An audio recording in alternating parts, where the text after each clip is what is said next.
नमस्कार मित्रों, स्वागत है आपका। मित्रों, हिंदू धर्म में किसी भी जीव की हत्या को ब्रह्म हत्या माना गया है। अलग अलग जीवों की हत्या करने का अलग अलग दोष लगता है और उसी आधार पर नरक का निर्धारण भी होता है। इससे पहले उसके वर्तमान जीवन में उसे जो सजा भुगतना पड़ता है वो अलग बात होती है। हिंदू वेद और पुराणों के अनुसार गौ, भूण, मात, पिता, ब्राह्मण और ऋषि की हत्या करना सबसे बड़ा पाप माना जाता है। ऐसे व्यक्ति के द्वारा किया गया प्रायश्चित भी बेअसर होता है, क्योंकि साधक के बाद संत की हत्या करने पर पाप की मात्रा 100% मानी जाती है और इसी को ब्रह्म हत्या भी कहते हैं। पुराण कहते हैं कि गौ और सन्यासियों को मात्र कहीं भी बंद करके रोक रखने वाला पापी रोधक नामक नरक में जाता है। इसलिए गौ को भी कभी भी किसी जगह पे नहीं रोकना चाहिए। लेकिन व्यक्ति जाने अनजाने में कब कितना बड़ा पाप कर बैठता है उसे इस बात का पता ही नहीं चलता है और उस मनुष्य को तह उम्र तक उस कर्म के फल को भी भोगना पड़ता है। लेकिन मित्रों, हमारे शास्त्रों, पुराणों, वेदों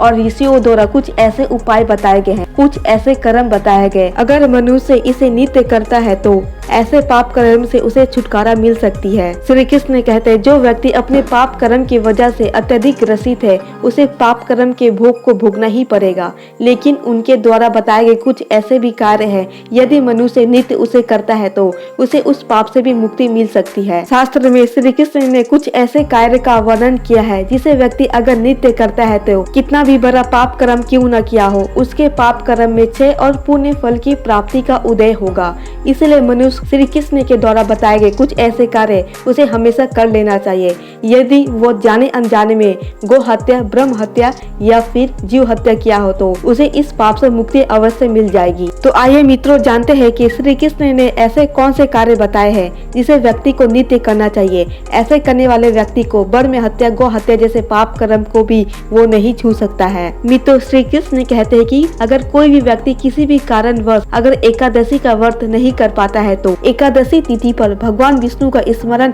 मात्र से हर एक इच्छाओं को वो पूर्ण कर सकता है और अपने पापों को धो सकता है। बस पूरी तरह भक्ति भाव से नतमस्तक होकर एकादशी के दिन श्री हरि का स्मरण करने मात्र से ही सभी पापों का क्षय हो जाता है और एकादशी के दिन गौ माता को एक रोटी खिला देने मात्र से ही वह मनुष्य सब प्रकार के पापों से छुटकारा पाकर अंत में विष्णु लोक को प्राप्त होता है। इस तरह से वे एकादशी के व्रत का भी पूर्ण लाभ उठा पाता है। मित्रों, अब बात करते हैं दूसरे कार्य की। श्री कृष्ण कहते कि यदि व्यक्ति नित्य रूप से सुबह स्नान के निमित्त होने के बाद पंजर स्तोत्र का पाठ करता है तो उस व्यक्ति को 1000 अश्वमेघ का फल मिलता है। ऐसे मनुष्य को सभी कामनाएं पूर्ण होती है, इसमें कोई संदेह नहीं है। श्री कृष्ण कहते हैं कि इस स्रोत के पाठ से, इस विष्णु पंजर स्रोत का पाठ करने वाले मनुष्य की सारी आपत्तियों को स्वयं विष्णु भगवान ही दूर करते हैं। वह मनुष्य सब प्रकार के पापों से छुटकारा पाकर अंत में विष्णु लोक को प्राप्त होता है। इस स्रोत का पाठ करने वाले को 1000 गोदान का तथा सैकड़ों वाजपेयी यज्ञ का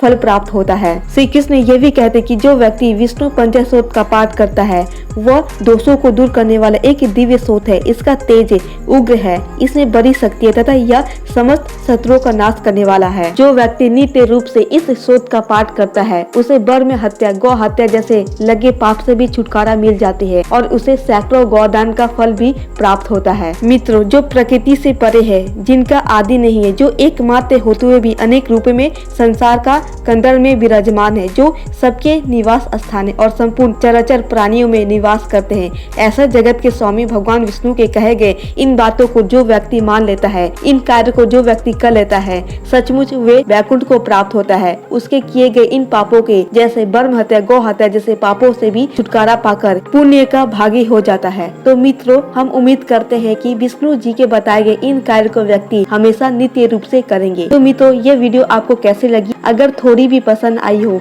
तो आप हमारे चैनल को सब्सक्राइब कर दे और वीडियो को लाइक भी कर दे।